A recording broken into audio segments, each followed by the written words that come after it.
اللہ کے نبی صلی اللہ علیہ وسلم نے فرمایا کہ جب وعدہ کرے تو وعدہ خلافی نہ کرے۔ کیوں؟ اس وجہ سے کہ منافق کی جو 3 علامتیں بتائی گئی ہیں ان میں دوسری علامت یہی ہے کہ جب وہ وعدہ کرے گا تو وعدہ کی خلاف ورزی کرے گا۔ مومن کا یہ کام ہے کہ جب وہ وعدہ کرتا ہے تو اس کو نبھاتا ہے، اس کو پورا کرنا یہ مومن کا کام ہے۔ لیکن آج بالکل اس کے برعکس ہو گیا ہے کہ وعدے کو کرنا اور وعدے کو پورا نہ کرنا یہ مومن کا شیوا بنتا جا رہا ہے۔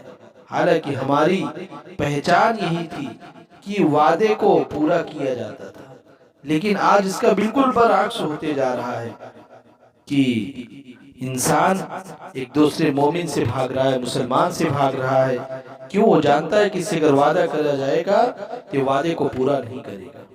وعدے کا پورا کرنا حتی الامکان نہایت ہی ضروری چیز ہے، اور اس کو اگر پورا نہیں کرتا ہے تو منافق کی جو 3 مثالیں اور 3 علامتیں بتائی گئی ہیں ان میں دوسری علامت اس کے اندر یہ پائی جائے گی کہ یہ وعدہ کو پورا کرتا ہے لیکن وعدہ تو کرتا ہے لیکن وعدے کو پورا نہیں کرتا ہے۔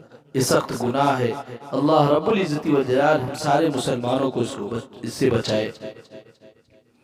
ایک بادشاہ گزرا ہے حجاج بن یوسف، نہایت ہی ظالم اور جابر بادشاہ۔ اس نے کسی علاقے پر حملہ کیا، وہاں سے کچھ لوگوں کو گرفتار کیا اور گرفتار کرنے کے بعد ان کو قتل کرنا شروع کیا۔ کچھ لوگوں کو قتل کرتے کرتے عصر کا وقت ہو گیا، پھر اس نے عصر کی نماز پڑھی۔ نماز پڑھنے کے بعد پھر لوگوں کو قتل کرنا شروع کیا، یہاں تک کہ مغرب کا وقت ہو گیا، پھر مغرب کی نماز پڑھی، ایک شخص اس میں باقی رہ گیا۔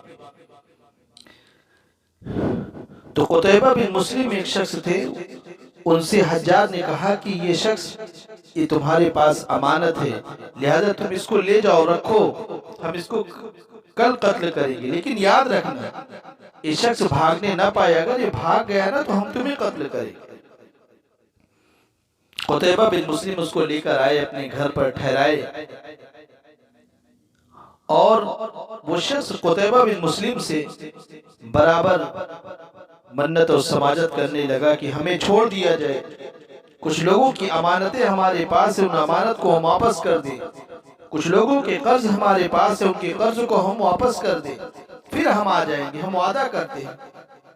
تو قتیبہ بن مسلم نے کہا کہ نہیں بھائی، آپ جانتے ہو کہ حجاج بن یوسف نہایت ہی ظالم جابر بادشاہ ہے، اور اس نے یہ بات کہی ہے کہ ہم تمہیں قتل کریں گے تو وہ قتل کرے گا، اگر تم بھاگ گئے تو ہمارے لیے وہ وبال جان بن جائے گا، اس وجہ سے ہم آپ کو نہیں چھوڑیں گے۔ لیکن وہ شخص بالکل اس کو سمجھاتا رہا، اس سے منت اور سماجتیں کرتا رہا۔ پھر اس نے ایک عجیب بات کی، کہا کہ اللہ کا واسطہ میں تجھے دیتا ہوں، میں وعدہ کرتا ہوں کہ میں صبح جو ہے نماز میں حاضر ہو جاؤں گا، فجر کی نماز میں، لہذا آپ مجھے چھوڑ دیں تاکہ میں جا کر لوگوں کو جو امانتیں ہیں واپس کر دوں، اور جو ہمارے قرض ہیں دوسروں کو اس قرض کی ادائیگی کی جو شکلیں ہو اس کو لوگوں کو بتا کر گھر والوں کو میں آ جاؤں گا۔ اس نے جب اللہ کا واسطہ دیا اور یہ کہا کہ اللہ کا واسطہ دے کر میں وعدہ کرتا ہوں کہ میں آ جاؤں، تو قتیبہ بن مسلم نے اس کو کہا کہ اچھا ٹھیک ہے جاؤ۔ قتیبہ بن مسلم کہتے ہیں کہ جیسے یہ شخص گیا ہمارے ذہن میں بات آنے لگی کہ قتیبہ اگر یہ شخص نہیں آئے گا تو حجاج تو تمہیں قتل کر دے گا۔ کہا کہ پوری رات یہی بات ہمارے ذہن میں چلتی رہی، یہاں تک کہ آخر وقت آ گیا۔ آخر وقت میں نماز سے پہلے دیکھا کہ ایک شخص دروازے پر دستک دیے، اور جو سنائی دی جا کر دروازہ کھولے تو دیکھے کہ وہی شخص آ کر کھڑا۔ انہوں نے اس شخص سے کہا کہ میرے بھائی اگر تم واپس نہ آتے تو ہم آپ کو کچھ نہیں کر سکتے تھے، ہم کو قتل کیا جاتا، لیکن تم واپس کیوں آ گئے؟ مطلب امتحاناً پوچھا کہ تم واپس آ گئے۔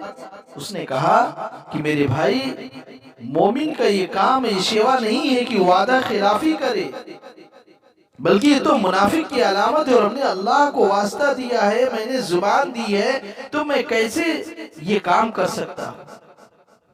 اور جان تو جانی ہے، چلی ہی جائے گی، اس کی کوئی پرواہ نہیں ہے، لیکن ہم ایک منافق کی ایک علامت لے کر دنیا سے رخصت ہو، یہ ہمارے لیے جو ہے بات نہیں ہے۔ اتنے وعدے کے اندر اتنا ہی پکا شخص۔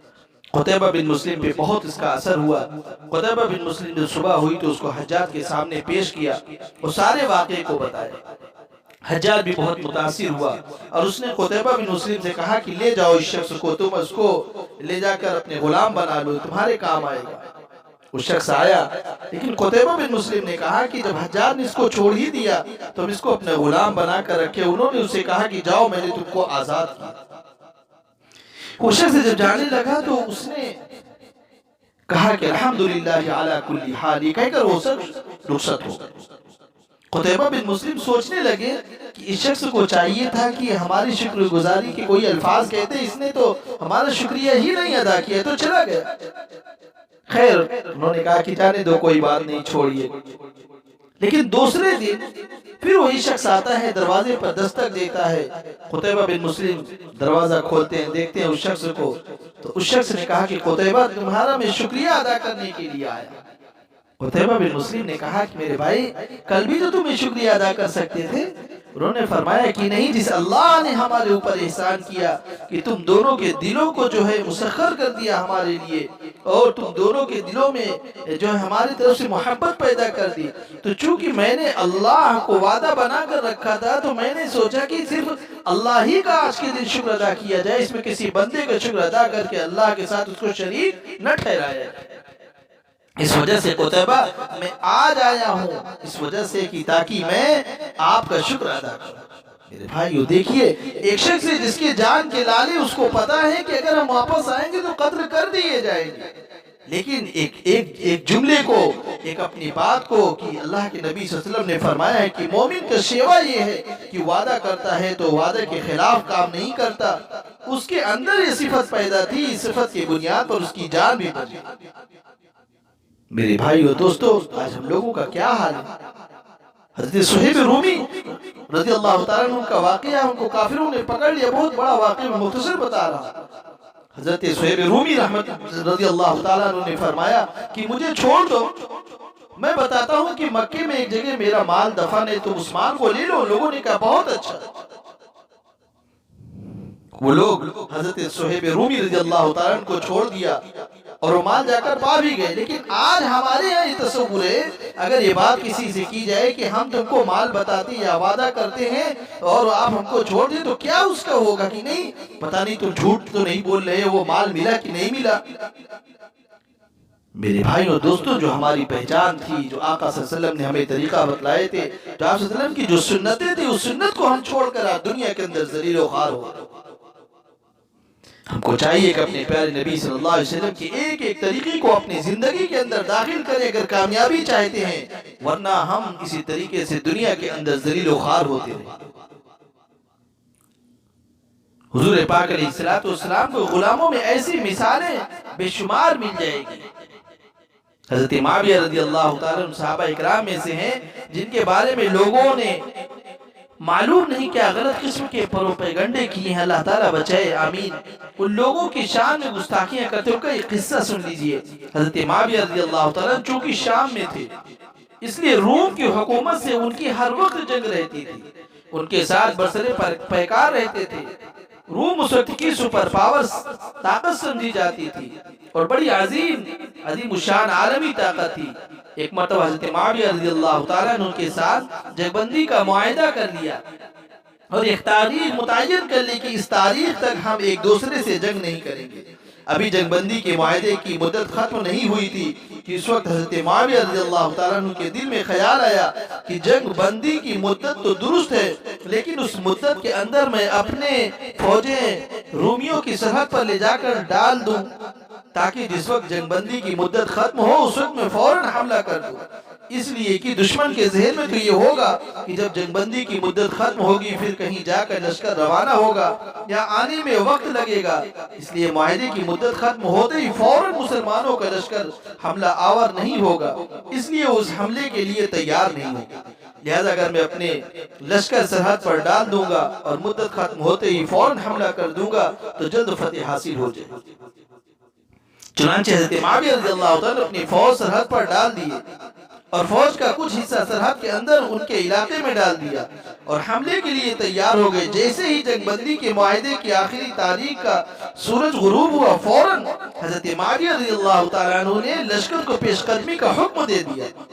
چنانچہ جب لشکر نے پیش قدمی کی تو یہ چال بڑی کامیاب ثابت ہوئی، اس لیے کہ وہ لوگ اس حملے کے لیے تیار نہیں تھے۔ حضرت معاویہ رضی اللہ تعالیٰ عنہ کا لشکر شہر کے شہر، بستیوں کی بستیوں فتح کرتے ہوئے چلے جا رہا تھا۔ اب فتح کے نشے کے اندر پورا لشکر آگے بڑھتا جا رہا تھا۔ اچانک دیکھا کہ اب پیچھے سے ایک شخص گھوڑ سوار دوڑتا ہوا چلا آ رہا ہے۔ اس کو دیکھ کر حضرت معاویہ رضی اللہ تعالیٰ اس کے انتظار میں رک گئے کہ شاید امیر المومنین کا کوئی نیا پیغام لے کر آیا۔ جب وہ گھوڑ سوار قریب آیا تو اس نے آواز دینا شروع کی، اللہ اکبر اللہ اکبر، قفوا عباد اللہ قفوا عباد اللہ، فرمایا اللہ کے بندو ٹھہر جاؤ، اللہ کے بندے ٹھہر جاؤ۔ جب وہ اور قریب آیا تو حضرت معاویہ رضی اللہ تعالیٰ نے دیکھا کہ حضرت عمرو بن عنبسہ رضی اللہ تعالیٰ عنہ، حضرت معاویہ رضی اللہ تعالیٰ نے پوچھا کیا بات ہے؟ انہوں نے فرمایا وفا علی غدرہ، وفا علی غدرہ، مومن کا شیوا وفاداری ہے، غداری نہیں ہے، شکنی نہیں ہے۔ حضرت معاویہ رضی اللہ تعالیٰ نے فرمایا میں نے تو کوئی شکنی نہیں کی ہے، میں نے تو حملہ وقت پر کیا ہے اور جب جنگ بندی کی مدت ختم ہو گئی ہے۔ حضرت عمرو بن عنبسہ رضی اللہ تعالیٰ نے فرمایا کہ اگرچہ جنگ بندی کی مدت تو ختم ہو گئی تھی لیکن آپ نے اپنی فوجیں جنگ بندی کی مدت کے دوران ہی سرحد پر ڈال دیے اور فوج کا کچھ حصہ سرحد کے اندر بھی داخل کر دیا تھا، اور یہ جنگ بندی کے معاہدے کے خلاف ورزی تھی۔ اور میں نے اپنے ان کانوں سے رسول اکرم صلی اللہ علیہ وسلم کو یہ فرماتے ہوئے سنا ہے کہ جب تمہارا کسی قوم کے ساتھ معاہدہ ہو تو اس وقت تک اپنے وعدے کو نہ کھولے اور نہ باندھے یہاں تک کہ اس کی مدت نہ گزر جائے، یا ان کے سامنے پہلے کھلا اعلان کر دے کہ ہم نے وہ جو وعدہ کیا تھا اس کو ختم کر دیا، لہذا مدت گزرنے سے پہلے یا وعدہ ختم کرنے کا اعلان کیے بغیر اس علاقے کے پاس لے جا کر فوجوں کو ڈال دینا حضور پاک علیہ السلام کے اس ارشاد کے مطابق آپ کے لیے جائز نہیں۔ تب آپ اندازہ لگائیے کہ فاتح لشکر ہے جو دشمنوں کا علاقہ فتح کرتے ہوئے جا رہا ہے اور بہت بڑا علاقہ فتح کر چکا ہے، فتح کی نشے میں چور ہے، لیکن جب نبی کریم صلی اللہ علیہ وسلم کے ارشاد کان میں پڑا کہ اپنے جو وعدہ کیا اس کی پابندی مسلمانوں کے ذمہ لازم ہے، اس وقت حضرت معاویہ رضی اللہ تعالیٰ نے حکم دیا جتنا علاقہ فتح کیا ہے وہ سب واپس کر دو۔ چنانچہ پورا علاقہ واپس کر دیا اور اپنی سرحد میں دوبارہ واپس آ گئے۔ پوری دنیا کی تاریخ میں کوئی قوم اس کی نظیر پیش نہیں کر سکتی، کوئی مثال ہی نہیں پیش کر سکتی کہ اس نے صرف شکنی کی بنیاد پر اپنے فتح کیے ہوئے علاقے کو واپس کر دیا۔ لیکن یہاں چونکہ کوئی زمین کا حصہ پیش نظر نہیں تھا، کوئی اقتدار کوئی سلطنت مقصود نہیں تھی، بلکہ مقصود تو اللہ رب العزت والجلال کو راضی کرنا تھا۔ اسی لیے جب اللہ تعالیٰ کا حکم ہو گیا وعدے کی خلاف ورزی درست نہیں ہے، اور چونکہ یہاں وعدے کی خلاف ورزی کا تھوڑا سا شائبہ ہو رہا تھا اسی لیے واپس لوٹ گئے۔ یہ ہے وعدہ، جب زبان سے بات نکل گئی تو اس کی خلاف ورزی نہیں ہو سکتی۔ میرے بھائیوں دوستو، ہم کو ضرورت اس بات کی ہے کہ ہم بھی اپنے زندگی کے اندر انقلاب لیں۔ اللہ ہم سب کو اپنے وعدے کو پورا کرنے کی توفیق مرحمت فرمائے۔